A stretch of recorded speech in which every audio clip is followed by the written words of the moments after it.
Hey everyone, so today we're going to look at the game Metagal. Just like other videos in this series, this is not a full review. We're just going to examine one aspect of this game and see what it teaches us about game design. So let's begin. So we'll use this game as an example of the ongoing retro trend. Metagal is somewhere between a homage and a ripoff of Mega Man. I'll leave that particular debate to greater minds, but it has the basic look and gameplay of Mega Man. The game consists of several 2D side-scrolling levels, and each one ends with a single ability-themed enemy, but rather than name something man, they are something gal. Now, concerning the retro-style graphics, I have played games with all manners of graphics, so I have nothing against 2D visuals. What I do have a problem with is when flying the flag of retro is an excuse for a poorly made game. If you want to constrain the visuals to 8-bit equivalent, that is absolutely fine. Using movies as a comparison, we have had color movies for decades, and yet some directors still like to film in black and white. A recent episode of Black Mirror titled Metalhead was in black and white. So less than cutting edge graphics or visuals is not the problem. The problem is cutting corners on game design and using retro as the justification, and that is what I would like to examine. Really poor game controls, the designer chalks it up to trying to be retro. Really simplistic gameplay, again, it was just trying to be retro. A couple features could have easily been added with minimal effort and this game could still have been retro in style. For instance, the character does not have the ability to duck. Many 8-bit games, the playable character had this ability. How hard is it to add code to check if the player is pressing down on the analog stick, and if so, display a frame where the character is crouching? It is actually very easy. Unity can do this with just a few lines of code. And since the character is fairly small and is drawn in 2D, wouldn't have taken that long to draw a single frame of them crouching. So this leaves us wondering if the lack of a ducking ability was a conscious decision. If it was a bad one. There are a couple reasons why you would need to duck. First, some enemies have a vertical patrol. They travel up and down on the screen. Well, when they're traveling up, they stop just below your line of fire, giving them a free shot at you. So being able to duck and shoot a little lower would have been very handy. Another reason why ducking is needed is there are numerous times when an object is overhead, and yet instead of being able to duck, you have to basically jog back and forth on a tiny platform. Oh, and by the way, if you fall off that platform, you will probably die. Which brings us to possibly the worst part of this game. Lots and lots of insta-death traps. Pits, spikes, lava showers, you name it. Entire swatches of areas are long-running insta-death areas.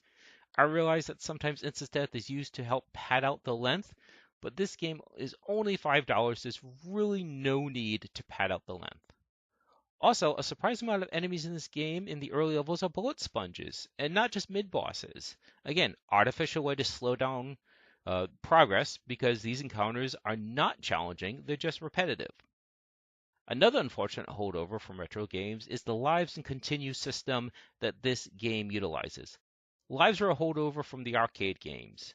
Put in a quarter and you get 3 lives, the original microtransaction. Given a finite amount of lives wasn't just to balance difficulty, but to guarantee revenue. Getting just a quarter from a player was obviously insufficient, so access to the game needed to be doled out in small increments. Put another quarter, get a few more lives. Well, if you have paid for the game in full, one of those two reasons have been removed. Now, lives are just a way to balance difficulty, and you can argue there are much better ways. And what this game does is fairly terrible. So if you die, you have to start back at the beginning of the level unless you find a checkpoint, and sometimes those checkpoints are fairly far into the level. And then the only other way to continue from where you die is if you find extra lives. And in this case, they appear as gears. So you collect these gears, and these gears are are the extra lives. However, when you start, you have 0. So if you die and you don't get to the checkpoint, you can't continue from where you died. You have to start all the way back to the beginning. And again, you have these huge ranges of insta-death between you and where you were and where you're trying to get to. So yes, this is an extremely budget-priced game. As I mentioned, it's only $5. However, a low price can justify a low amount of quantity, but not a low amount of quality. So low price can justify having a short game. Absolutely. Again, using movie analogy, people are willing to spend $10 or more for a 90-minute movie.